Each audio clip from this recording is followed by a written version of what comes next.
آپ کے بھی استاد سائیں شیر عالم، آپ لوگوں کے بھی استاد ہیں، میرے بھی استاد ہیں۔ سائیں شیر عالم کے ابو والد کا انتقال ہو گیا، میں نے سنا تو مجھے سنا رہے تھے کہ سائیں شیر عالم کے ابو ایسے تو اللہ تعالیٰ کے نیک ولی تھے، ایسے تو حضور علیہ السلام کے عاشق تھے نا، جہاں پر بھی حضور علیہ السلام کا نام آتا تو ان کی آنکھوں سے آنسو گر پڑتے تھے۔ یہ آپ کو بھی بات پتہ ہے، مجھے بھی ابھی پتہ چلا کیا ہے۔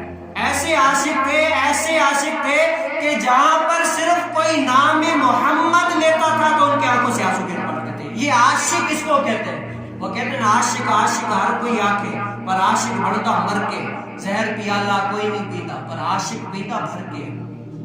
اب عاشق جو ہوتا ہے نا، اس کو تکلیفیں جو وہ سب کچھ ملے، تکلیفوں کو گلے لگا لے گا لیکن شریعت کا دامن کبھی بھی نہیں چھوڑے گا۔ اب وہ کیا، جب صرف ایک مرتبہ حضور کا نام آتا تو آنکھوں سے آنسو گر پڑتے تھے۔ آج میں اور آپ اپنی قلبی کیفیت کو دیکھیں کہ ہم ہر جمعے میں اللہ کا نام سنتے ہیں، حضور علیہ السلام کا نام سنتے ہیں، شریعت کے بارے میں سنتے ہیں، طریقت کے بارے میں سنتے ہیں۔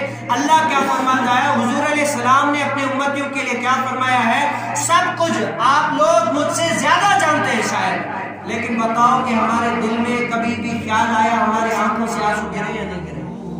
ہمارے آنکھوں سے آنسو گرے یا نہیں گرے؟ شریعت کی طرف تو ہم نے پشت کی ہوئی ہے نا، شریعت کی طرف ہم نے پشت کی ہوئی ہے، اور کہتے ہیں جو شریعت کی طرف آتا ہے نا، جو شریعت کو گلے لگاتا ہے، جو شریعت کی طرف دوڑتا ہے، اللہ تعالیٰ اس کے گھر کی طرف جو ہے نا نگاہ رحمت فرماتا ہے۔ آج جو اسلام کی پیروی کر رہے ہیں یا جو اس بھلے نام کے مسلمان ہو، آج ان کے گھر میں جو چولہا جلتا ہے نا وہ اسلام کی خاطر جلتا ہے، ایسے کسی بھی گھر میں نہیں چلتا۔ اللہ تعالیٰ کھلا رہا ہے پلا رہا ہے کس کا، یہ اسلام کی خاطر کھلا رہا ہے، یہ حضور علیہ السلام کی تلووں کے صدقے میں کھلا رہا ہے۔ وہ ہے نا، اگر نہ ہوتی ان کی رحمت درمیان میں، اگر نہ ہوتی ان کی رحمت درمیان میں ابھی آگ لگ جاتی، یہ تو حضور علیہ السلام کا کرم ہے، ورنہ بتاؤ کہ ہم نے کسر کیا چھوڑی ہے؟ ایسا کوئی بات نہیں۔